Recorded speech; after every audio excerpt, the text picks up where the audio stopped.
7월 셋째 주일에 우리 함께 은혜 받을 하나님 말씀 창세기 15장 12절과 17절 두 절 말씀이 되겠습니다. 창세기 15장 12절 17절.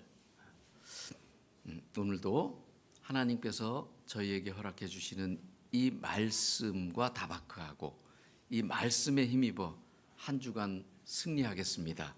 주님 도와주시옵소서 하는 우리 겸손한 마음으로 다 같이 자리에서 일어나셔서 창세기 15장 12절 17절 우리 같이 읽습니다. 시작.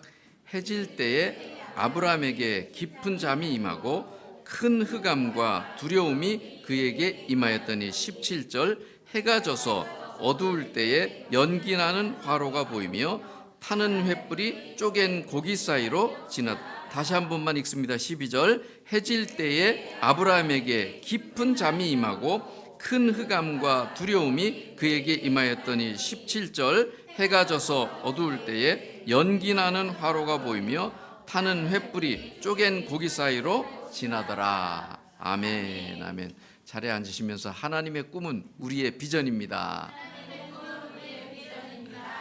맞습니다. 하나님의 꿈은 저와 여러분의 비전입니다.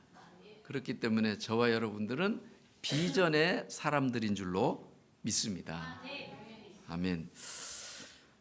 지난 한 주간 그야말로 기록적인 폭우로 말미암아서 홍수가 져서 곳곳에 많은 피해들이 발생했는데 여러분들은 어떤 피해들 없었는지요? 모쪼록 하나님의 은혜를 사모하면서 이 복된 예배의 자리로 나오신 여러분 한 분 한 분 모두를 주님의 이름으로 환영하고 축복합니다. 아멘. 할렐루야. 아멘. 네. 자, 우리가 지난주에는 평소의 삶이 인생을 결정한다라는 내용으로 은혜를 받았는데 평소의 삶이 하나님과의 관계에 있어서 깨어 있으므로 즉 종일 주님을 묵상하고 주님을 찬양하고 그 말씀으로 깨어 있으면 어떠한 위기가 닥쳐오고 또 특별한 상황들이 닥쳐온다 할지라도 그 위기가 오히려 축복과 영광으로 전화위복의 기회가 될 수 있다라는 말씀을 들었습니다. 기억나시죠? 누구처럼? 다니엘처럼. 또 다른 다시가 있었죠? 다윗처럼. 다니엘처럼 다윗처럼 말이죠. 자, 오늘도 이제 하나님 말씀을 대하는데 그 오늘 우리가 함께 은혜 받을 하나님 말씀의 제목은 이해할 수 없는 사랑 헤세드라는 제목으로 함께 은혜 받기를 원합니다. 우리 함께 같이 읽어볼까요? 시작. 이해할 수 없는 사랑 헤세드. 다시 한번 이해할 수 없는 사랑 헤세드. 오늘도 말씀 듣는 가운데 여러분의 귀가 열리고 눈이 열려서 하나님께서 열어주시는 깨달음과 함께 위로와 회복과 도전의 은혜가 있기를 주님의 이름으로 축복합니다. 축복합니다. 자, 오늘 본문 우리가 창세기 15장을 읽었는데 이 창세기 15장에 보면 하나님이 아브라함에게 밤하늘을 보여주면서 그 밤하늘을 보여주면서 하늘을 우러러 뭇별을 보라 라는 그 PPT에 나오는 것처럼 저렇게 하늘을 우러러 뭇별을 셀 수 있나 보라. 그러면서 내 자손이 이와 같으리라. 내 자손이 이와 같이 무수히 많게 하리라 라고 약속을 하셨습니다. 언약을 하셨습니다. 이때 아브라함이 이것을 어떻게 해요? 믿었습니다. 아브라함이 이것을 믿으니 여호와께서 이를 그의 의로 여기셨다라고 창세기 15장 5절 6절에 말씀하고 있습니다. 그렇다면 여러분 이제 하나님은 아브라함에게 저 5절 말씀처럼 그 아브라함의 자손이 많게 해야 되고 그렇죠? 또 아브라함은 하나님에게 6절 말씀처럼 하나님의 이 언약을 끝까지 믿고 지켜야만 합니다.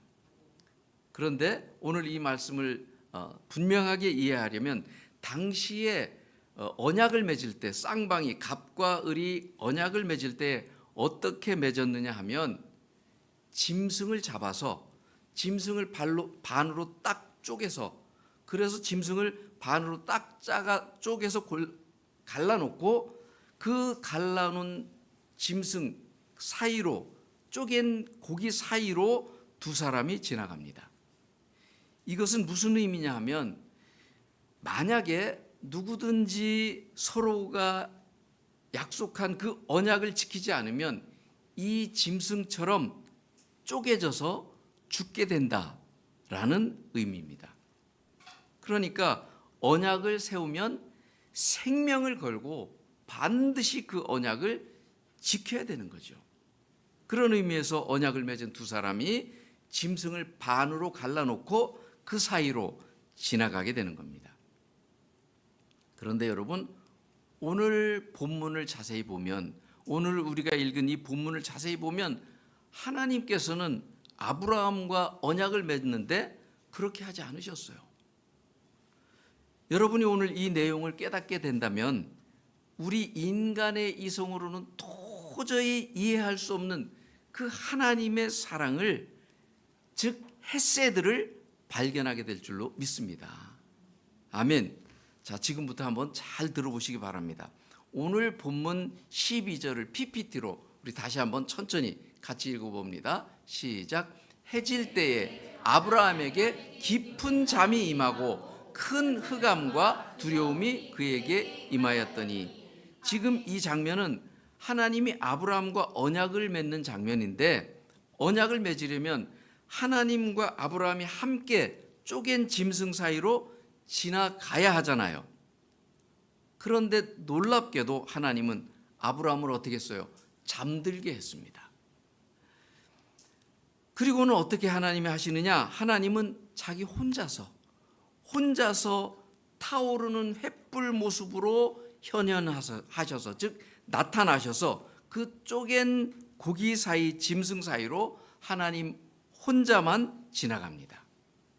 이 장면이 바로 오늘 우리가 읽었던 17절 말씀인데, PPT로 다시 한번 같이 읽습니다. 시작.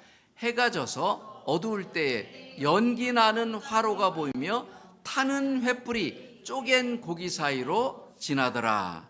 아멘. 아니, 하나님이 아브라함과 언약을 맺는데 왜 타는 횃불, 즉 하나님이 혼자만 지나가실까요? 이것이 무슨 뜻이냐 하면 이런 거예요. 아브라함아, 너는 내 기대에 미치지 못하고, 때로는 불순종하고, 때로는 너의 행동이 부족하고 못 지킬지라도 나 하나님은 너와 세운 그 언약을 반드시 지킬 거야 라는 겁니다. 어떻게 지킨다고요? 반드시 지킨다는 거야, 하나님이. 이런 의미로 하나님 혼자만 지나가신 겁니다. 무슨 말입니까? 오늘 제목처럼 이해할 수 없는 하나님의 사랑, 헤세드를 보여주신 겁니다. 이 얼마나 은혜가 되는 장면입니까? 여러분, 우리 하나님은 우리에게 하신 그 언약을 인간의 이성으로는 이해할 수 없는 헤세드 사랑으로 지키시는 분입니다. 이런 사랑을 구약 히브리어로는 헤세드라고 하고요, 신약에 와서 헬라어로는 아가페라고 하는 것입니다. 무슨 말이냐 하면, 너가 좀 불순종하고 기대에 못 미치고 때로는 실망스러울 때가 있을지라도 우리 하나님은 너를 향한 나의 사랑은 절대로 변치 않아.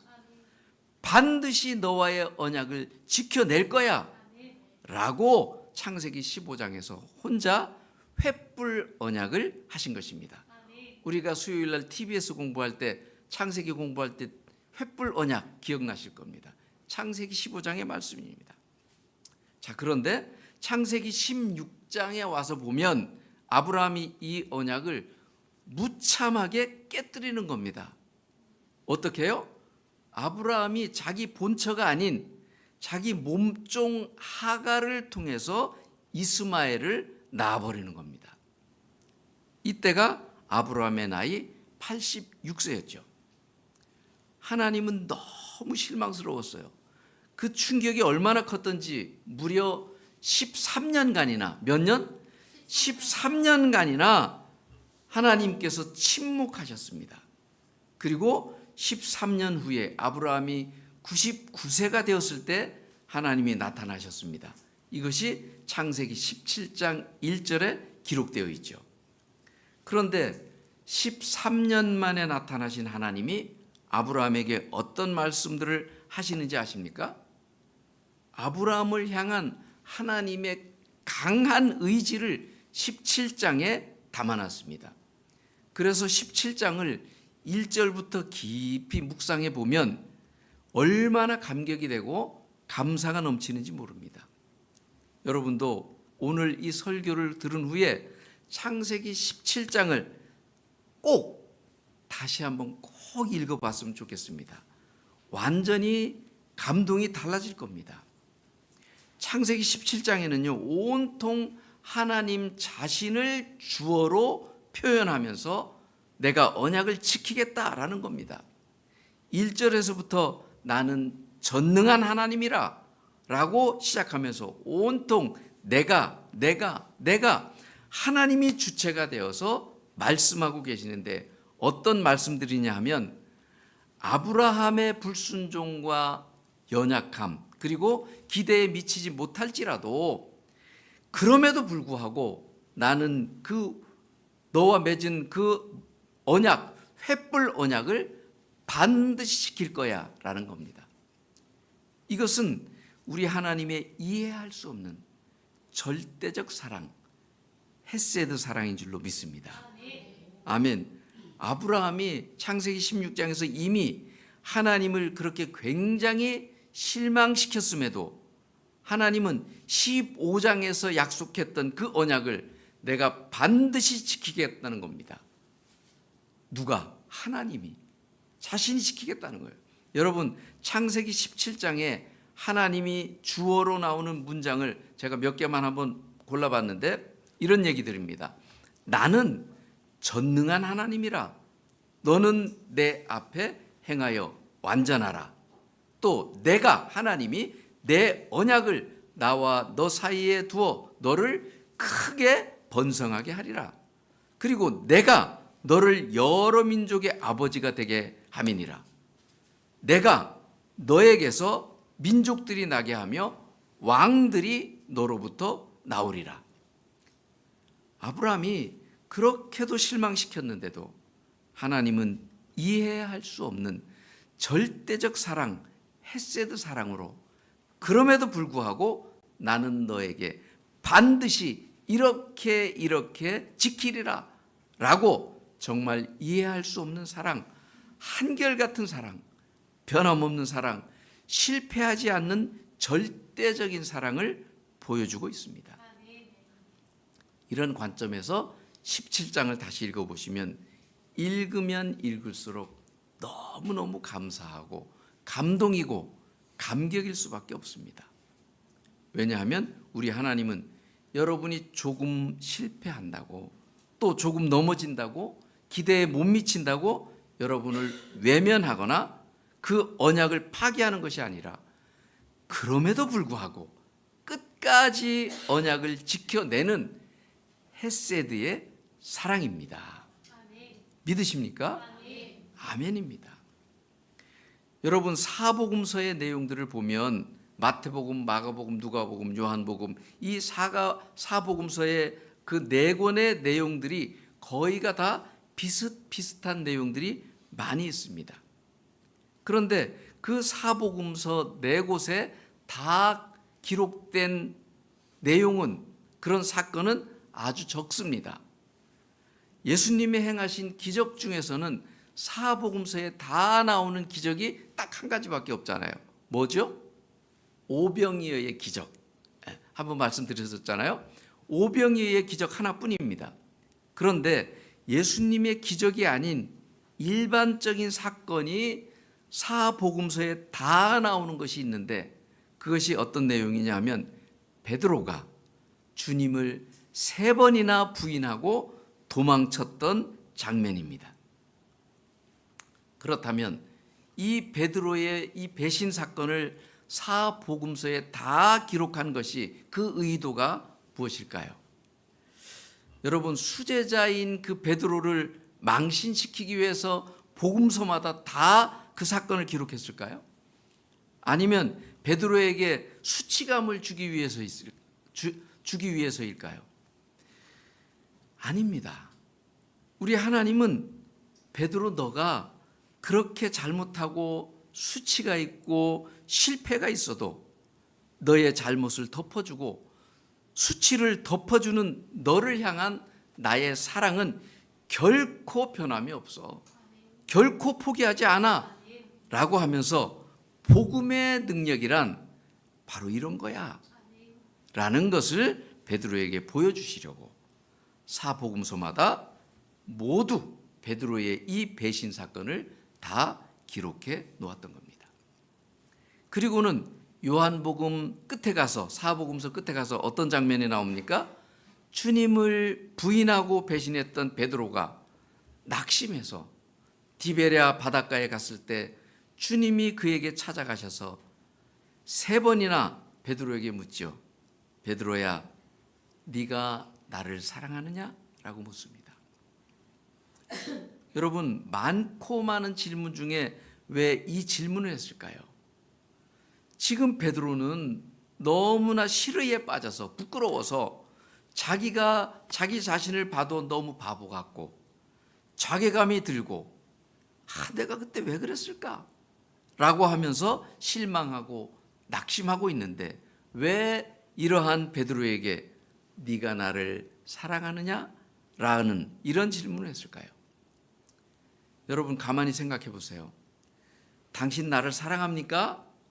이런 질문을 아무한테나 할 수 있나요? 당신 나 사랑해요? 나 좋아해요? 이런 질문은 아무에게나 할 수 있는 질문이 아닙니다. 이런 질문은 여러분이 사랑하고 있는 그 사람에게만 할 수 있는 겁니다. 만약 여러분하고 전혀 교감이 없고 그를 향한 사랑이 조금도 없다면 당신 나 사랑해요? 라는 질문을 할 수가 없습니다. 예수님이 베드로에게 네가 나를 사랑하느냐? 라는 질문에는 뭐가 담겨 있느냐 하면 베드로, 너는 실수하고 혹 나를 배신한다 할지라도 나는 변함없이 너를 지금도 사랑하고 있어. 그러면서 예수님도 베드로에게 저도 사랑합니다. 저도 주님 사랑합니다. 라는 그 말을 듣고 싶은 거예요. 그런데 예수님의 이 질문이 더 은혜가 되는 것은 이 질문을 헬라어로 보면, 원문으로 보면 현재형으로 되어 있다는 겁니다. 과거형으로 너 나를 사랑했었니? 라고 묻는다든지, 또는 미래형으로 너 앞으로 나 사랑할 거야? 라고 질문하지 않았다는 거예요. 지금 이 시간에 묻고 있는 겁니다. 너 지금 나 사랑하니? 라고 묻고 있는 겁니다. 그러면 왜 실패하고 넘어져서 풀이 죽어 있는 베드로에게 가서 이 사랑을 언급했을까요?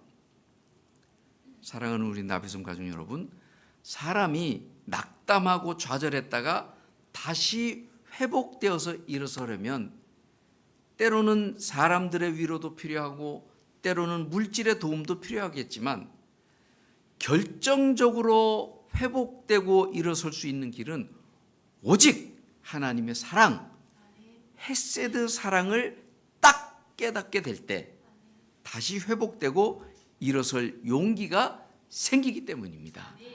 할렐루야. 이 짜릿하고 신기한 진리를 여러분들도 다 경험했으면 좋겠어요. 그렇게 되기를 축원합니다. 그래서 디베랴 바닷가에서 질문 가운데 진짜 주님이 하시고자 하는 것은 나는 지금도 너를 사랑해 라는 것을 알려주셔서 그 사랑에 힘입어서 그 사랑으로 베드로가 회복되는 것을 바라는 거였습니다. 이렇게 해서 주님의 이해할 수 없는 그 사랑으로 말미암아 회복된 베드로의 일생은 실제로 어디를 가든 주님을 증거했고 결국 로마에서 순교하기까지 하면서 주님의 가신 그 길을 온전히 베드로도 따라갔습니다. 온전히 말이죠. 지금 이 자리에 계신 여러분 중에 혹 이런 분은 안 계신지 모르겠어요. 여러분이 여러분 자신을 봐도 실망스럽고 낙심되고 또 여러분이 실패했고 여러분이 잘못을 했고 그래서 지금 너무 낙담해서 다시 일어설 용기도 없고 좌절해 있는 그런 분이 있다면 이 베드로에게 찾아가셨던 그 주님이 여러분에게도 지금 오늘 이 설교를 통해서 찾아가 주실 줄로 믿습니다. 그 은혜가 임하기를 주님의 이름으로 축복합니다. 그리고는 너 나 사랑하니? 라고 동일하게 묻는 겁니다. 그 말은 나는 너를 끊임없이 사랑하고 있어. 지금도 변함없이. 너는 나에 대한 사랑에 실패했을지 몰라도 나는 너를 향한 사랑을 한 번도 실패한 적이 없어. 나는 지금도 변함없이 한결같이 너를 사랑하고 있어. 라고 말이죠. 이해할 수 없는 이 헤세드 사랑을 깨닫는 순간 저와 여러분 모두도 회복되어서 다시 일어서게 될 줄로 믿습니다. 베드로처럼 말이죠. 창세기부터 시작된 이 하나님의 헤세드 사랑, 저와 여러분이 그 사랑을 경험하고 일어나기를 지금 이 순간에도 우리 하나님은 그렇게도 원하고 또 원하고 계시는 겁니다. 이처럼 하나님의 이해할 수 없는 사랑을 확증해 주신 증표가 바로 독생자 예수 그 아들까지도 내어주신 십자가의 죽음이었던 겁니다. 그래서 로마서 5장 8절에도 우리가 아직 죄인 되었을 때에 그리스도께서 우리를 위하여 죽으심으로써 하나님께서 우리에 대한 자기의 사랑을 확증하셨느니라. 어떻게 했다고요? 확증하셨느니라고 말씀하는 것처럼 저와 여러분을 사랑한다는 확증의 표를 십자가에서 완성하셨습니다. 그런데 여기서 중요한 것은 하나님이 여러분을 사랑한다는 그 확증의 표를 자기 아들을 십자가에 죽이면서까지 나는 너를 이만큼 사랑해 라고 했는데, 그런데 그때의 저와 여러분의 모습은 어떤 모습이었는지 아십니까? 로마서 8장에 보면 여러분도 아시는 것처럼 그때의 우리들의 모습, 예수님이 십자가에서 우리를 위해서 죽을 때의 우리들의 모습은 바로 죄인이었고요, 원수였고요, 경건치 못한 모습이었고 연약할 때의 모습이었습니다. 그러니까 우리의 모습은 사랑을 받을 만한 구석이 하나도 없음에도 하나님은 죽기까지 하면서 우리를 사랑했다는 거죠. 여러분, 우리 하나님은 나의 모습이 한없이 부족할 때에도 나를 죽기까지 사랑했다는 것 명심하시기를 권면하고 또 권면합니다. 여러분, 구약의 예언서 중에서 성경 66권과 아주 흡사한 예언서가 한 권 있죠. 바로 이사야서잖아요. 왜냐하면 이사야서가 66장으로 되어 있잖아요. 그런데 이 이사야서 54장 10절에 보면 이런 말씀이 나오는데 우리 PPT를 한번 같이 읽어보도록 하겠습니다. 시작. 산들이 떠나며 언덕들이 옮겨질지라도 나의 자비는 내게서 떠나지 아니하며. 아멘. 여러분, 이 말씀을 묵상해 보면 굉장한 말씀입니다. 아주 범상치 않은 비유법을 쓰고 있어요. 여러분, 산이 움직일 수 있나요? 그런데 산들이 떠난다고 말하고 있고 언덕은 언제나 든든히 서 있는 것인데 그 언덕들도 버티고 있는 것이 아니라 옮겨질지라도, 산들이 떠나고 언덕들이 옮겨질지라도, 이 표현은 나의 삶이 마치 천재지변이 일어난 것 같고 아주 큰 혼란과 위기와 낭패를 당한 그런 상황을 묘사하고 있는 겁니다. 그런데 그런 상황일지라도 하나님의 자비는, 하나님의 뭐는? 하나님의 자비는 어떻다고요? 내게서 떠나지 아니한다라는 겁니다. 아무리 너희의 삶에 산들이 떠나는 것 같고 언덕들이 옮겨지는 것 같은 그런 급변하고 요동치는 어떠한 어려운 일들이 일어나도 나의 자비는, 하나님의 자비는 너희에게서 떠나지 않겠다라는 겁니다. 그런데 여기에 나오는 이 자비, 빨갛게 해놓은 저 자비라는 단어를 NIV 그 영어 성경에 보면 뭐라고 나오느냐? unfailing love라고 나옵니다. unfailing love. 그러니까 이 설교 준비 중에 제가 저 unfailing이라는 단어에 얼마나 은혜를 받았는지 몰라요. fail이라는 게 뭐예요? 실패라는 거잖아요. 그러니까 반대죠. 실패하지 않는 사랑, 절대로 실패하지 않는 사랑, 포기하지 않는 사랑이 바로 자비, 하나님의 자비라는 거예요. 그게 원어에 보면 헤세드입니다. 그래서 신약으로 놓으면 저게 어떤 단어라고요? 아가페라는 단어입니다. 언제나 변함없는 사랑, 한결같은 사랑, 절대로 실패하지 않는 하나님의 의지적 사랑, 사랑하기로 결정하였으므로 절대로 포기하지 않는 하나님의 사랑을 unfailing love, 헤세드 이렇게 표현하고 있는 겁니다. 이러한 하나님의 사랑은 우리 인간의 이성으로는 도저히 이해할 수 없는 사랑입니다. 우리 인간들의 사랑을 보십시오. 얼마나 실패를 많이 합니까? 그래서 예컨대 내가 너를 얼마나 사랑했는데 네가 나한테 그럴 수 있어? 난 더 이상 너 사랑 못하겠어. 우리 사랑 이제 끝났어. 이제 그만이야. 헤어져. 이혼해. 이처럼 인간의 사랑에는 포기하고 실패하는 사랑이 너무 많습니다. 그러나 하나님의 사랑은 그렇지가 않다라는 거죠.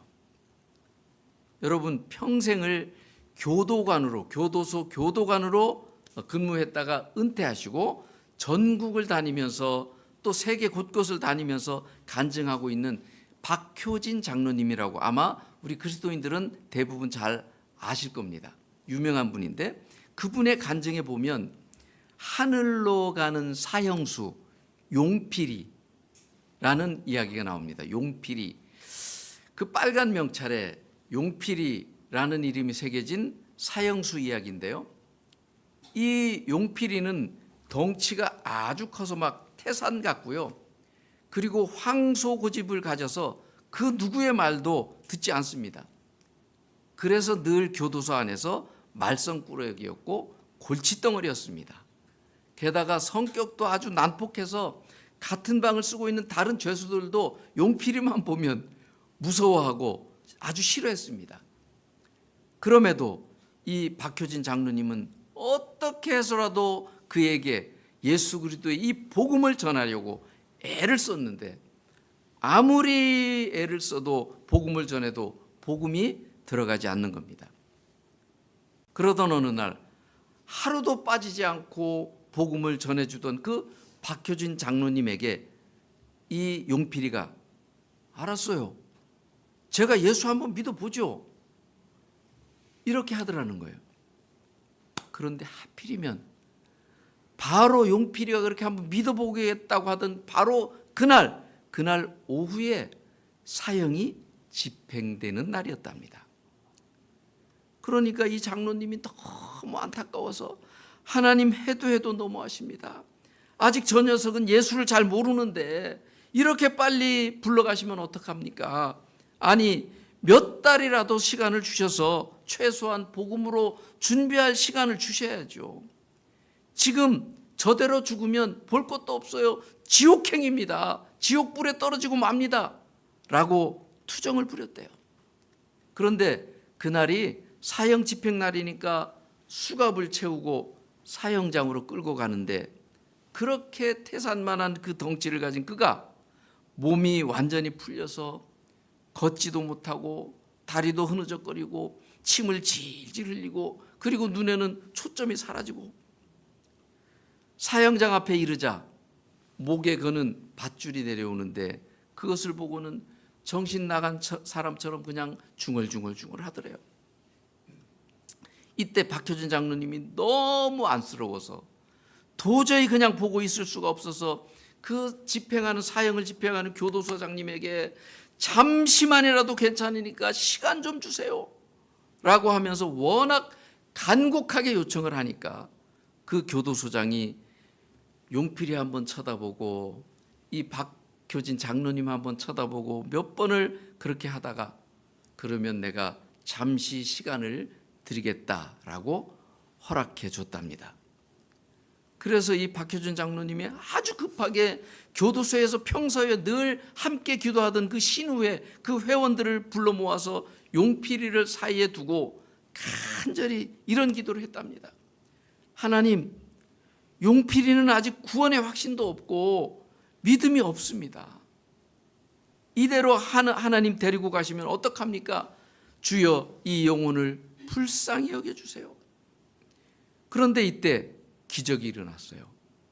그렇게 흐물거리던 용필이가 몸을 일으키기 시작하더니 수갑이 채워진 그 두 손을 하늘로 이렇게 치켜들고는 한 번도 불러보지 않았던 주님을 부르면서 이렇게 기도하더래요. 주님, 이 죄인을 받아주셔서 감사합니다. 주여 이 죄인을 용서해 주셔서 더욱 감사합니다.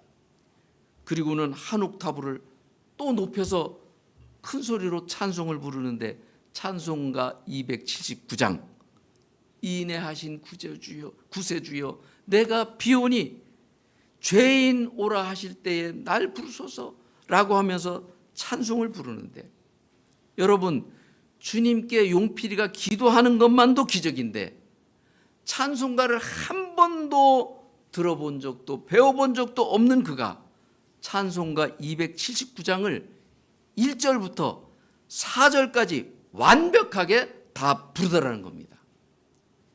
그래서 이 박효진 장로님이 내가 천국에 가면 꼭 용필에게 물어볼 것이 있는데 천국에 가면 야, 네 그때 부른 그 찬송가 도대체 어디서 언제 배웠노? 하고 물어보고 싶다는 거예요.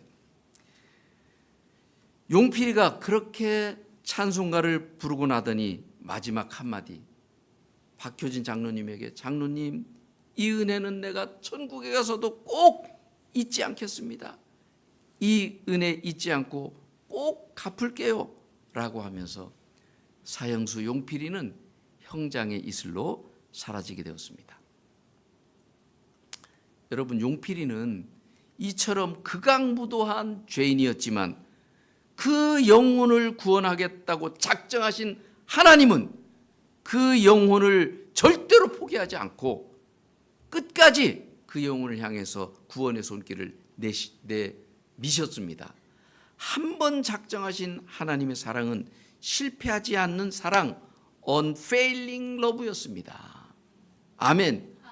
이처럼 지독하고 이해할 수 없는 사랑을 보여준 것이 바로 십자가에서 자기 아들을 죽이기까지 하신 겁니다. 이렇게 엄청난 사랑, 헤세드 사랑이 바로 저와 여러분을 향한 하나님의 사랑인 줄로 믿습니다. 아멘. 그런데 제가 목회를 하면서 참 안타까운 것은 아직도 신앙생활을 하면서 문득 이런 생각을 하는 분들이 많이 있다는 거죠. 무슨 생각이냐 하면 자기 자신을 돌아보면서 야, 내 수준이 이것밖에 안 될까? 난 왜 이렇게 부족할까? 난 왜 이렇게 못났을까? 하나님 나처럼 수준 낮고 못나고 부족한 사람을 하나님 나를 사랑할 리가 없어. 이렇게 생각하는 분들이 많다는 거예요. 아니 여러분 왜 하나님의 사랑을 아직도 그렇게 오해하고 계십니까? 본래부터 하나님이 여러분을 사랑할 때 죄인이었고 원수였고 경건치 못했고 연약할 때 하나님께서 사랑하셨는데 왜 지금은 여러분이 완벽해야만 하고, 아니면 여러분이 어떤 높은 수준에 올라가야만 하나님이 여러분을 사랑할 것이라고 왜 그렇게 생각하느냐는 거죠. 여러분, 하나님은 여러분이 지금 여러 가지 연약함이 있고 부족함이 있어도 인간의 이성으로는 이해할 수 없는 이 헤세드 사랑, 그리고 실패하지 않는 unfailing love, 포기하지 않는 그 사랑으로 저와 여러분을 사랑하고 계신 줄로 믿습니다. 아멘. 어떤 분은 또 이렇게 생각해요. 지구상의 인구가 80억이니까 80억 분의 1 정도로 나를 사랑하시겠지? 아닙니다. 무슨 말입니까? 우리 하나님은 여러분이 이 세상에서 딱 하나밖에 없는 것처럼 여러분 한 분 한 분을 위해서 자기 아들을 보내주셨고 십자가에 매달았습니다. 이처럼 아들을 주면서까지 여러분을 뜨겁게 사랑하는 그 하나님을 믿으시기 바랍니다. 이처럼 이해할 수 없는 사랑, 헤세드 사랑, unfailing love를 깨닫게 된다면 어떤 사람이든 변화가 일어나지 않을 수 없습니다. 사랑하는 우리 나비성 가족 여러분, 결론이면서 마지막으로 다시 말씀드립니다. 세상이 여러분을 보고 어떤 평가를 하든, 또는 여러분이 여러분 자신을 볼 때에 어떤 형편, 어떠한 상황일지라도 이해할 수 없는 헤세드 사랑, 결코 실패하지 않는 하나님의 사랑은 여러분의 그 모습, 지금 그 모습 그대로를 변함없이, 그리고 더 깊이, 더 크게 사랑하시는 우리 하나님이신 줄로 믿습니다. 그러므로 여러분에게 어떠한 부족함이 있고 연약함이 있더라도 저와 여러분을 향한 이 헤세드 사랑 앞에 여러분의 삶을 온전히 맡겨드림으로써 결코 실패하지 않고 승리하게 되는 당당하고 멋진 인생들 다 되시기를 주님의 이름으로 축복합니다. 아멘. 그렇습니다, 여러분. 우리가 신앙생활을 잘한다는 것은 나의 재능이나 나의 능력으로 하는 것이 아닙니다. 우리의 영혼이 이해할 수 없는 하나님의 이 헤세드 사랑을 깨달아서 저와 여러분에게 들려지는 하나님의 뜻을 온전히 믿고 그 사랑의 말씀에 따라 믿음으로 반응하고 순종하며 살아가는 것입니다. 때로는 내 생각과 좀 다를지라도, 그리하지 아니하실지라도 순종하는 겁니다. 인생의 주관자요 축복의 주관자 되시는 하나님 뜻에 집중해서 사랑으로 반응하는 사람은 문제가 문제로 끝나지 않습니다. 고통이 고통으로 끝나지 않습니다. 치유가 일어납니다. 환경이 바뀌어지게 됩니다. 어떤 문제든 극복할 수 있습니다. 전화위복의 역사, 기적의 역사가 일어나게 될 줄로 믿습니다. 인생에 어두운 밤이 찾아올지라도 하나님의 헤세드 사랑에 집중할 때 길이 보이고 약속이 보이고 반응이 보일 줄로 믿습니다. 응답이 보이는 것입니다. 사랑에는 능력이 있기에 주님을 사랑하고 이웃을 사랑하면 변화가 일어납니다. 생각의 변화가 일어나고 언어의 변화가 일어나고 행동의 변화가 일어납니다. 여러분 인생이 변화가 될 줄로 믿습니다. 건강한 가정이 되고 믿음의 자녀들이 세워지게 되고 축복의 인생으로 변해갑니다. 그렇게 되면 우리 교회적으로도 당연히 놀라운 축복의 역사, 부흥의 역사가 일어나게 될 줄로 믿습니다. 여러분의 삶이 어떻게 해서라도 깨어서 사랑하는 삶을 살아낼 때 여러분의 삶은 바둥바둥거리는 그런 생존의 인생이 아닌 성령님께서 이끌어 주시는 능력의 인생이 되어서 여러분의 이 땅에서 삶을 더 복되고 더 가치 있는 멋진 인생으로 우리 주님께서 친히 사용해 주시고 높여 주실 줄로 믿습니다. 아멘. 우리 나비섬 가족 여러분들에게 펼쳐지는 앞으로의 인생이 반드시 이런 복된 인생들 다 되시기를 주님의 이름으로 축복합니다. 축복합니다. 자, 우리 이 시간에는 우리 함께 들었던 이 말씀, 이해할 수 없는 사랑, 헤세드, 아가페, 예수 그리스도의 그 십자가의 사랑을 다시 한번 떠올리면서 마음에 다짐했으면 좋겠어요. 앞으로 내 삶 정말 주님께 온전히 맡기고 나도 그 사랑의 힘으로 살아가겠습니다 라는 우리의 마음을 주님께 다짐하는 시간 같이 갖도록 하겠습니다.